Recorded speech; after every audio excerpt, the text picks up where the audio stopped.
Hi students, Democratic Politics lesson number 3 Gender, Caste and Religion. Gender, Caste, Religionలో first major topic ఏంటంటే gender division. ఎలా gender division జరుగుతుంది? ఎలాగ మేల్స్‌కి importance ఇస్తున్నారు? ఫీమేల్స్‌కి ఎందుకు ఇంపార్టెన్స్ ఇవ్వట్ల? అసలు మనది ఏ టైప్ ఆఫ్ సొసైటీ?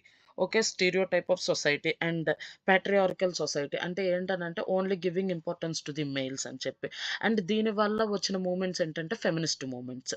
ఈ ఫెమినిస్ట్ మేజర్‌గా ఏంటంటే వుమెన్ వాళ్ళ రైట్స్ కోసం ఫైట్ చేసేదాన్ని మనం ఫెమినిస్ట్ మూవ్‌మెంట్స్ అని అంటాం.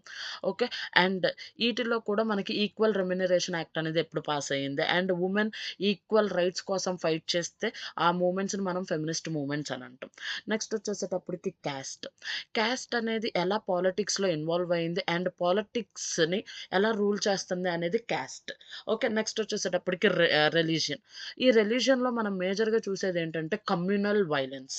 కమ్యూనల్ వైలెన్స్ అనేది ఒక రిలీజియన్‌ని ఇంకొక రిలీజియన్ డిస్క్రిమినేట్ చేసినప్పుడు గాని, తక్కువ చేసి చూసినప్పుడు గాని, లేదు అనంటే ఇంటర్నల్ డిస్టర్బెన్సెస్ ఉన్నప్పుడు కానీ. ఓకే. అండ్ ఈ కమ్యూనలిజంకి అగైనెస్ట్‌గా ఉండే వర్డ్ ఏంటంటే secular state.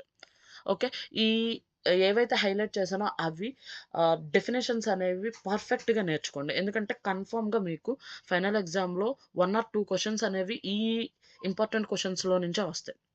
And remaining questions అనేవి ఒక బ్రీఫ్ లుక్ ఇవ్వండి. ఓకే. Thank you.